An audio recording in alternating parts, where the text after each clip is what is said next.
respected headmaster, podcast sir, and dear students, good morning. Good morning sir. प्यारे बच्चों, आप कैसे हैं? अच्छे हैं? Yes sir. तो कल नवरोज की छुट्टी थी, आज शनिवार है, इस वजह से आप लोग जो है कम स्कूल आए हैं, है ना? Yes sir. सोचे कि चलो आज की भी छुट्टी मार लेते हैं, कल छुट्टी है तो 2-3 दिन के बाद स्कूल जाएंगे, है ना? पर आप बच्चों को क्या करना है? डेली स्कूल आना है। क्या करना है? डेली स्कूल आना है। डेली स्कूल आना है। प्यारे बच्चों, हमारी जिंदगी में ना, हमारी जिंदगी में हमें जो है काफी मेहनत करनी चाहिए। मेहनत करने के लिए सबसे जरूरी है कि हम जो है वो पंक्चुअल हो जाए, ठीक है? जो काम, जैसे हम रोटी डेली खाते हैं ना, यस सर। उसी तरह से हम सारा अपना काम जो है वो समय पे करें, तो तभी जाके हम जिंदगी में जो है वो कामयाब हो सकते हैं।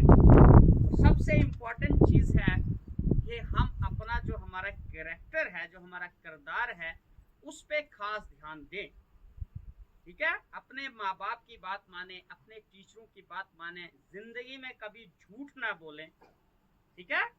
हमेशा सच के रास्ते पे चलें, तो जिंदगी में जो है हम वो कामयाब हो सकते हैं। अगर आप एक झूठ बोलेंगे तो उस एक झूठ को छुपाने के लिए आपको 1000 झूठ बोलने पड़ेंगे। होता है ना ऐसा ही? अगर आप सच बोलेंगे तो हर इंसान जो है वो आपकी इज्जत करेगा, और आप इज्जत से जो है वो अपनी सोसाइटी में रह सकते हैं, ठीक है? कहते हैं कि if health is last, something is last, if wealth is last, nothing is last, but if character is last, everything is last. कि अगर आपकी सेहत खराब होती है तो मानो आपका थोड़ा कुछ गया है, सेहत फिर भी वापस आ सकती है। आपके पास पैसे नहीं है, कुछ भी नहीं खोया है, पैसे कभी भी आ सकते हैं, ठीक है? लेकिन अगर आपका कैरेक्टर चला गया है तो मानो आपका सब कुछ चला गया। एक दफा आपने कोई गलती कर ली, अच्छी बातों को बहुत कम लोग देखते हैं, लेकिन गलती को हर कोई देखता है। अगर एक दफा आपने चोरी कर दी और आपको चोर बोल दिया किसी ने, आपका नाम चोर पड़ गया, तो वो मिट ही नहीं सकता। आप बोलेंगे, उसके बाद आप 100 अच्छे काम कर लें, लेकिन लोगों की नजरों में आप चोर ही दिखेंगे। इसीलिए आपने क्या करना है कि कोई चोरी नहीं करनी है, कोई झूठ नहीं बोलना है, कोई फरेब वाला काम नहीं करना है, जो फिर समाज में वो कलंक जो है वो आप उसको मिटा नहीं सकते। जिंदगी में हमेशा फूंक फूंक के चलना है और अपनी कैरेक्टर बिल्डिंग पे जो है वो ज्यादा ध्यान देना है, तभी हमारी इस जो पढ़ाई है इसका फायदा है।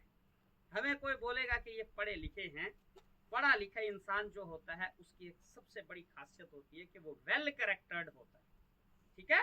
सोसाइटी में उसकी एक इमेज होती है। तो इस तरह से अपने कैरेक्टर को बिल्ड करने के लिए आपको बचपन से ही सोचना है। इस पे हमारा जो काउंसलिंग सेल है, directorate of school education Jammu, तो उनका जो है बहुत बड़ा जोर है कि बच्चों को जो है इस तरह की काउंसलिंग दी जाए। आने वाले समाज के आप शहरी हैं, आप आने वाले लीडर हैं, ठीक है? आप आने वाले टीचर हैं, आप आने वाले डॉक्टर्स हैं।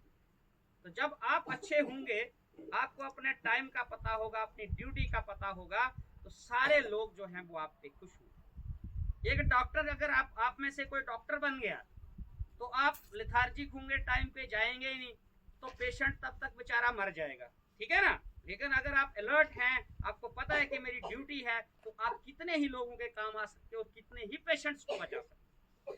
अगर आप वकील बन जाते हैं तो आप अपना काम सही तरीके से करते हैं, वहां भी सच बोलते हैं, तो मैक्सिमम जो है आपकी रिस्पेक्ट होगी, और जितने भी आपके केसेस होंगे आप उनको जीत पाए। आपने हमारे महात्मा गांधी जी की हिस्ट्री पढ़ी होगी, बड़े सारे लोग बच्चों को इस चीज के बारे में पता होगा। महात्मा गांधी एक बैरिस्टर थे, एक वकील थे, लेकिन वो हमेशा सच बोलते थे और सच के बिना पे ही सारे केस जीतते थे। तो जो आपका कैरेक्टर है, जो सच्चाई है, वही बहुत बड़ी चीज है। तो लिहाजा आपने क्या करना है, अपने कैरेक्टर का खास क्या करना है? थोड़ा जोर से बोलेंगे, अपने कैरेक्टर का खास। Very good, thank you.